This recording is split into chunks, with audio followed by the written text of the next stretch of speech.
This is my first time doing anything like this. I wanted to make some faux birchwood logs to go in a basket next to my fireplace for Christmas decorations. If you buy them at Hobby Lobby or Michael's, I know, has them. And a 5-inch log for just one is $15. I'm not paying that.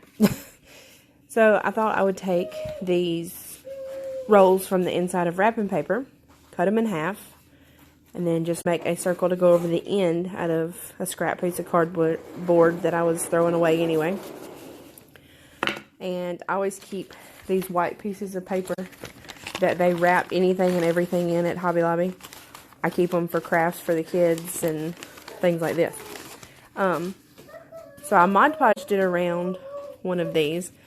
And if you're going to do birchwood, you're going to want it to be really flaky anyway.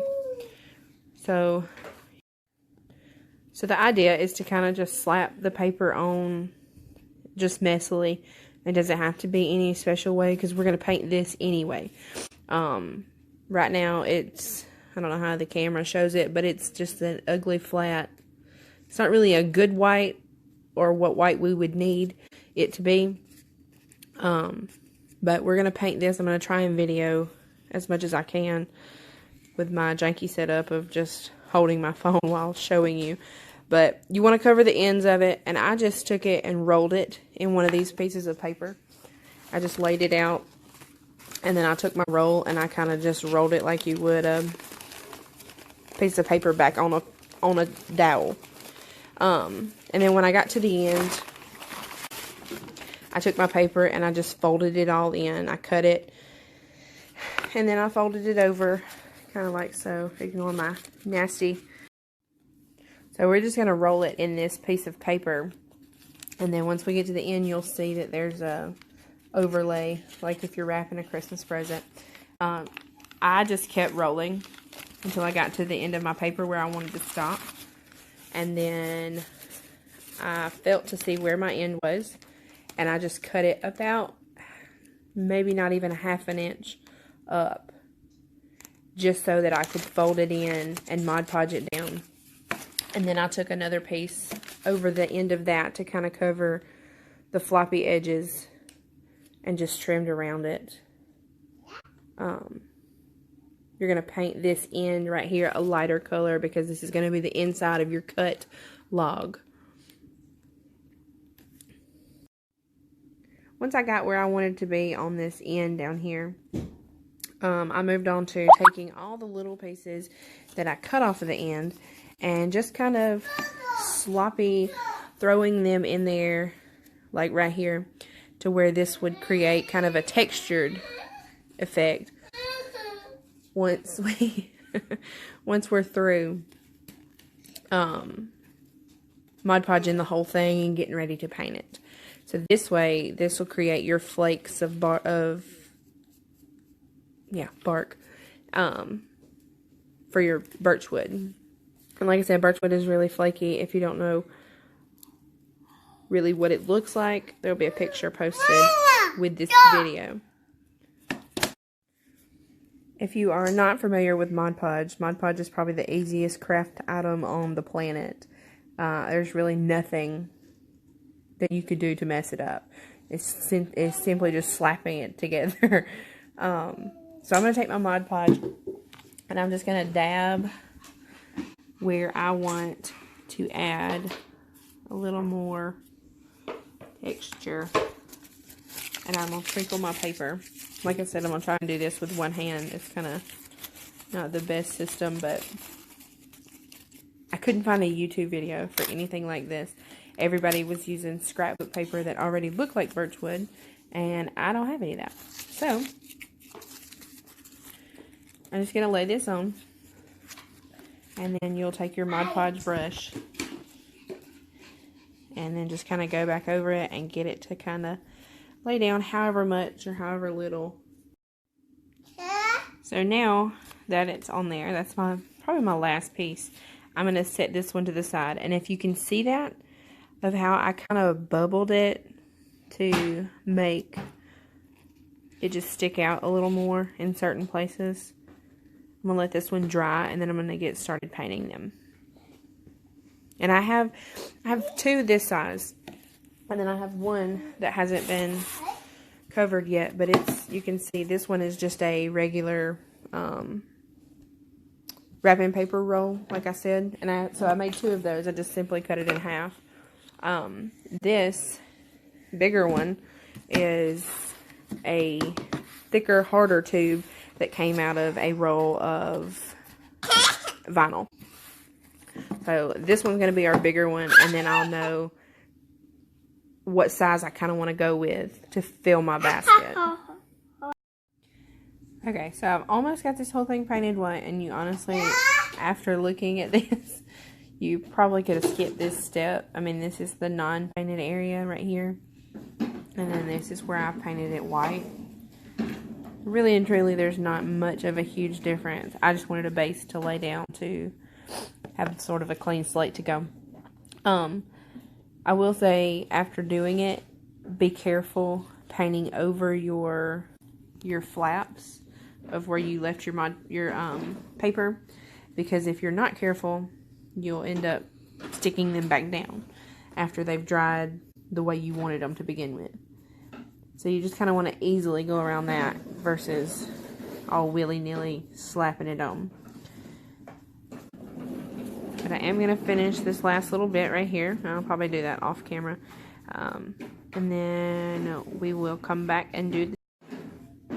I'll probably finish this off camera. And then I'll come back and we'll do the dry brush technique and the details of the birchwood logs. And as for paint, we have painted it, and I used just a simple Craft Smart from, I think these are from Michael's. White, any white will do. I'm probably going to go in with some of this dark gray. My favorite is the Apple Barrel Burnt Umber. This stuff is gold. I love this for all antiquing and the DIY galvanized. It works great for that. You can also use some wood stain in this whole process. You could do the dark walnut, or they also have a classic gray, and it would work good for this. But this is all we're going to use, I think, while we're trying to figure out what technique is going to work best. Okay, so I took my big chip brush, and I kind of half and half, I guess you could say, kind of dabbed it in my gray and my brown, and I'm just going to kind of mix it up and make my own whatever color you want to call this. I kind of got carried away and forgot to video because of a toddler meltdown. But if you do that and you just kind of dab your brush off, you don't want a lot on there at all, and you're just going to take and kind of, and you can see it as you go. You don't want to do a lot at one time. You want it to slowly build. And birchwood, from what I can tell from the pictures I've looked at, it's one of those woods that the outside goes the opposite direction of the grain. And everything kind of runs this.